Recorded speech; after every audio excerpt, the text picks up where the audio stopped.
Well, good morning. We know that children love to ask why, don't we? I used to say to my kids in exasperation, why not? After the 10th why of the minute. But I've always been someone that likes to ask how. It's one of the things I did at university. I went to find out how, when we eat a sandwich, it can turn into something that makes us move.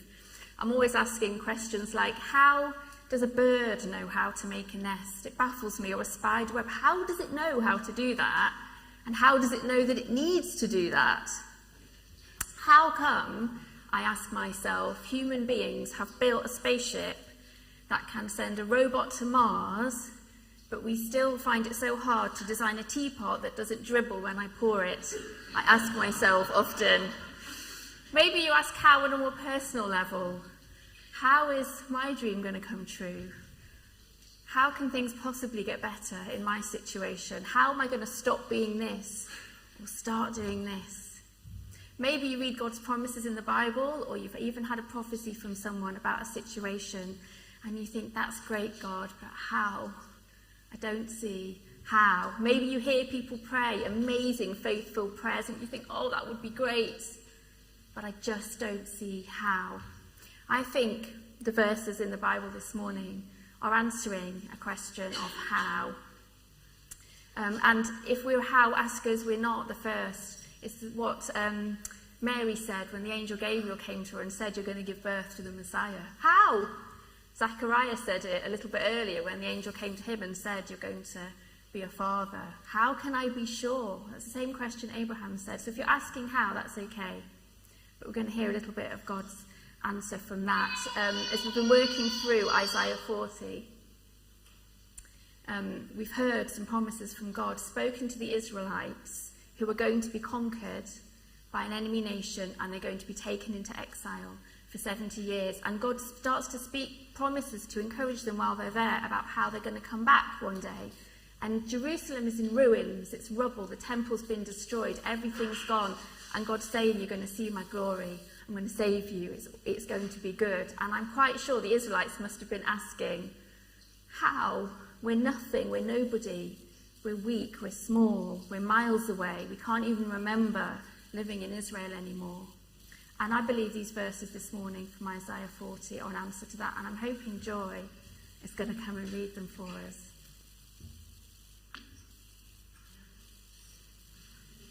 We've got one here as well. So it's starting, Isaiah chapter 40, starting verse 12. Am I on here? Who else has held the ocean in his hand? Who's measured off the heavens with his fingers? Who else knows the weight of the earth, or has weighed the mountains and hills on a scale? Who is able to advise the Spirit of the Lord? Who knows enough to give him advice or teach him? Has the Lord ever needed anyone's advice? Does he need instruction about what is good? Did someone teach him what's right or show him the path of justice? No, for all the nations of the world are but a drop in the bucket. They are nothing more than dust on the scales. He picks up the whole earth as though it was a grain of sand. All the wood in Lebanon's forest and all Lebanon's animals would not be enough to make a burnt offering worthy of our God. The nations of the world are worth nothing to him. In his eyes they count for less than nothing, mere emptiness and froth. To whom can you compare God? What image can you find to resemble him? Can he be compared to an idol formed in a mould, overlaid with gold and decorated with silver chains?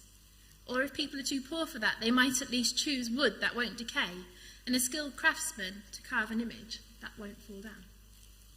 That's great, thank you. Thanks, Joy. So we have a lot of questions sometimes, don't we? And I think in here, God gives the answer. It's not how or what or why, but it's who. Oh, can we go back? Is that me? There we go. I'm sure for the Israelites, like I've said, when they were out in exile, living as a captive nation, and God's talking about coming back, they would have been saying, but that's impossible. How can that happen? These superpowers are unstoppable. There's the Assyrians, and then there's the Babylonians, and then there's the Medes. We're just pawns in this.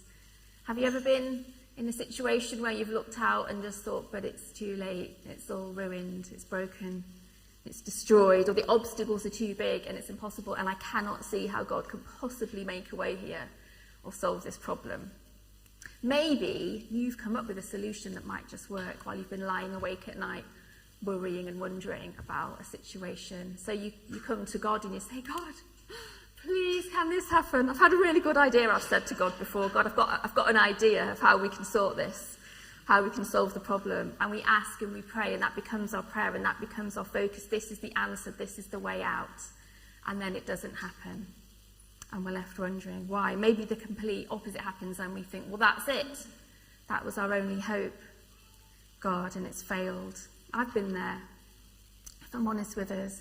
And I know it's not news for most of us, this amazing verses that we're reading, to remember that God knows everything. He knows the best way, as we've heard, from one end of the universe to the other. It says in the Bible, he's named every single star. There's an estimated 200 billion trillion stars. At the same time, he knows the number of hairs on our head. I know it's easier to keep track on some heads than others.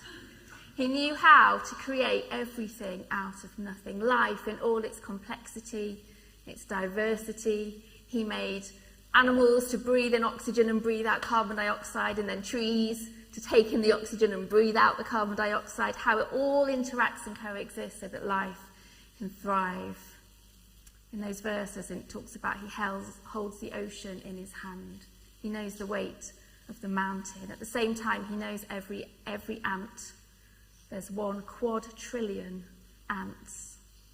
He knows how this world works. He knows how long it will last and how it will end. He knows the knock-on effect of the first time someone harnessed electricity or made a computer chip or thought about the process of turning oil into plastic. From beginning to end, he understands it all. And we know this, and still, I hope it's not just me that asks God sometimes, how? When? God, this looks impossible. Are you really going to work all things for the good of those that love you? Because it looks like this planet's heading for disaster sometimes, doesn't it? We've ruined it all. God, have you really got a plan to get us out of this mess? Can you fix what is broken and redeem what is lost and make a way where it seems like there just isn't a way? Can you help? Are you that bothered? Depending perhaps on our personality type, I think it can be quite easy at times to get overwhelmed by what we see going on around us, what we see on the news, when we look at the environment and the NHS and, the food bank situation, the poverty people are living in. We're looking at, my husband George works in the middle of this whole energy situation, the crisis, the bills going up. We've now got the petrol shortages. It can be easy to feel like it's all a giant mess, can't it? There's not enough money, there's not an answer. It seems so hopeless. I don't have any answers for these things, but I know that God does, and I know they're not going to be solved through an earthly human mentality. It's got to be God's perspective from heaven. God knows how it will all pan out. He sees the context. He sees the good and the bad and the hate and the love and the wars and the peace and the health and the sickness. He sees all of that, and he decided it was still worth it carrying on. Of course, he also sees the new heaven and the new earth to come, and the billions and billions and billions and billions of years that we'll spend with no mess and no suffering and no tears and no trouble. And God has the answer prepped before the problem even exists. In Peter's first letter, he says, before the world began, Jesus had been chosen as our ransom. Before the problem even existed, God had the answer ready.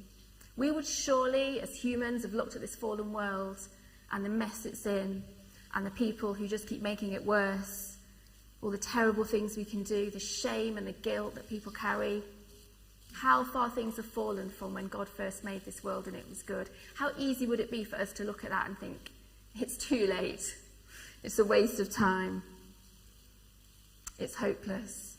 But God already had the answer waiting for the right time in Jesus to come and die and pay the price to reconcile us to the Father, to show us a new way of living that works. and to ensure that when this life is over, we can go to the place where everything is good and right. So if God can do it on this massive, grand scale, can he possibly solve your problem, do you think? When George and I were training to be foster carers a couple of years ago now, I've shared before, I really wrestled with a lot of things. I had some real worries, and one of my really big worries was the fact that George works long hours. He would leave 7 in the morning, he'd try and be home for 7 at night, but often he wasn't. So our family time was quite late in the evening. As my kids were older, we'd sit and eat after 7. And I was thinking, if we're fostering little primary school kids, they can't have their dinner at 7. They need to be having bath and bed and things like that. And I didn't want to be doing it all by myself. And I didn't want George to be just the man that they saw at the weekend. You know, I knew these kids would need a guy around to be with them and get to know them and love them. And I was really scared about it. It brought back quite a few memories of when our kids were small, and George had times when he worked really long hours, and it was hard, and that watching the clock, waiting for him to come home, feeling exhausted and frustrated and alone, waiting for him to come and help me with it. And I just really didn't want to go back to that. And I was scared and I was worried, and I kept saying to George and saying, I'm scared and I'm worried about this, what are we going to do? And George, who's not like me, who will wait for a problem and then think how to solve it, just kept saying, it'll be okay. I said, it's not okay. I want a commitment. This is what I said to him. I want something on paper. I want a promise from you. This is what you're going to do to make it okay. How is it going to be okay? And he just kept saying, I'm not going to do that. It's going to be fine. So I went to God. God, this is not okay. How is this going to work? You've told us to do this. I will not do it on my own. How are we going to do this? And I gave God all my options for how he could do this. Or maybe George could go part-time, or maybe he'll just be really assertive and come home early, or maybe all these things. My option did not include a global pandemic that meant that a month after we started fostering, George's office closed. And he's not just been home early in time for tea. The whole time we've been fostering, he's been around the whole time. So when the issues come up during the day, and that happens a lot, he's there when we can talk about things. He's there for meetings with the social worker. He's lost that 2-hour commute where he's just in the car slogging to Leicester every day. I'm not saying God made the pandemic happen to help my fostering life. But I'm saying that God knew the timing of that, didn't he? And he knew that I did not need to waste one moment worrying, one tear crying about this problem that I couldn't see an answer to.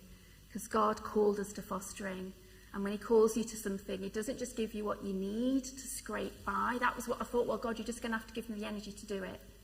He gives us abundantly more than we could have hoped for. He knows what we really need. We don't have to know how. We just have to know who.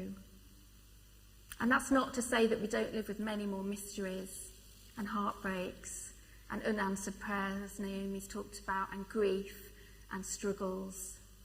Jesus, it says a bit further on in Isaiah, he was the man of sorrows, acquainted with deepest grief. It's not to say God will just say, don't worry, it'll be fine. There, it's all right.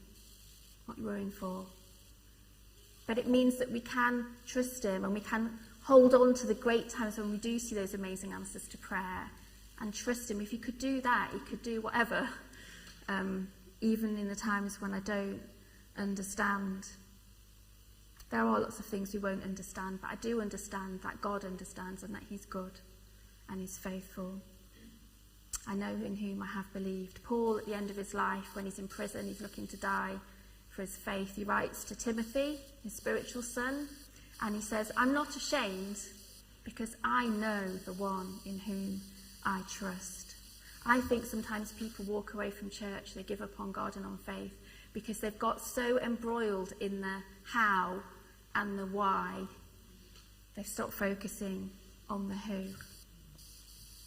In that Waymaker song that we sang earlier on, there's a line in that really encouraged me in a tough time last year, where it says, we sang, even when I can't see it, he's working. Even when I can't feel it, he's working. And when I was in my tough time singing that song, thinking, that's really good, God, but is it just a nice line to make me feel better? I don't want false promises. I don't want just to be cheered up. I want truth. I want it grounded. Is it in your word? And then I found it In John 5, Jesus says, "My Father is always working, and so am I." That's encouraging, isn't it? He knows our problem. He's always working. He cares and understands. He's got a plan. I've heard atheists say that it's a cop-out to say that God is mysterious, that we can't understand. That's just a way of kind of living with things that we can't explain, that we just have to trust it. I don't understand that line of thinking. I don't want to be able to understand God. He'd be rubbish if he was like me, to be honest. He made everything out of nothing. He sustains all living things. I struggle to keep a plant alive in my house for a few weeks. He's a mystery. I was thinking of it like with my dog Murphy. When I have to take him for his boosters, I take him to a place where he's going to get hurt. And I can't tell Murphy about antibodies and vaccines and viruses. I can't explain that. But because Murphy knows that most of the time I take him nice walks and I give him tummy rubs and dog treats, he trusts me. So he just stands there and looks at me. And then, our relationship isn't broken, isn't damaged, because he knows I'm good. So he trusts me in that painful moment. We can't understand what God is doing. I often think about the fact I am like Winnie the Pooh. We are bears of little brain, aren't we, compared to the God who made all things. So the answers to the questions and the doubts and the fears, and God, I don't know how this is going to happen. I don't know how you're going to do what you've promised, what your word says, how you're going to solve this one or just get me through it, is to focus on him, on what we do know, that he's good and he's true and he's faithful. He's saved us, we can trust him. And we can come and say, God, this problem is impossible for me to solve. COVID, as Arthur said, it's impossible for us to solve. But God, what do you want me to do? And God gave Arthur that clear answer. I want you to pray. Sometimes I think God says, sit with me, remember where you are, flip your perspective. Because the Bible says we're seated with him in the Spirit, in heaven. Start looking with heaven's eyes at your problem. And I think for some of us, God would say, that's going to transform your situation. Just coming to God and asking, God, how do you see this? And what do you want me to do? And sometimes God will say, I don't want you to do anything. I just want you to wait and watch me work this out. Sometimes he'll say, I want you to pick up your spiritual sword and get praying, get fighting for this in prayer. Sometimes he might give you something to do practical. You might be the person starting the next big ministry, like food banks or whatever that might be, that's going to change the world. But our job is just to listen and to follow and do what he says. To start from a position of faith rather than fear. It's that orphan spirit again. I need to fix this. I need to come up with the answer and then ask God to make my answer happen.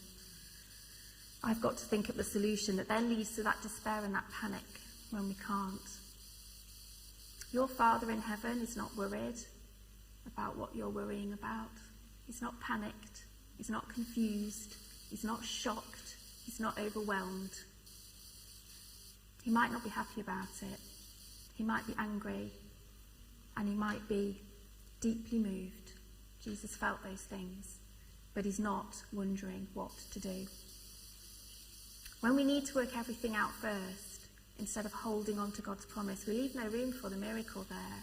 When we approach things from earth, when we live in our own earthly understanding, it becomes our will be done, not your will be done, God. You know, God values faith above knowledge. God loves knowledge. Jesus said to his disciples, he's given us the ability to understand the secrets of the kingdom. And I think that's dead exciting as a woman who wants to know how. But before that, there is faith and obedience and following him. I was in the Brecon Beacons last week with George, and we walked along a mountain ridge top, and most of the time I was in front, because that's where I like to be. But some of the time George was in front, and when George was in front of me, he's bigger than me, so I couldn't see the path. All I could see was the next 3 steps and then him. I couldn't see where this mountain was going. I couldn't see how far we'd got to go. And I was like, yeah, Jesus. Sometimes that's what we need to do, isn't it? He's just follow him and he's there, and we can't see what's ahead but the next 3 steps, because that's all we need to know right then. Maybe he's teaching us faith. Maybe we'd freak out if we'd seen how steep that hill was. I thought I needed to lie down when I got to the top.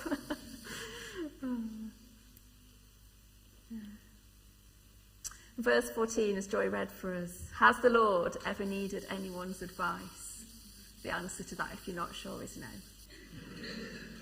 Does he need instruction about what is good? Same answer. He defines what is good. And when it talks as well about the nations being like a drop in a bucket, nothing, froth, that's not to say that God doesn't care. But what it is saying is, it's not an obstacle for him. We can look at things that seem so certain and forever, can't we? The systems in our civilizations, our cultures, the things that seem so firmly established, and they just look like forever.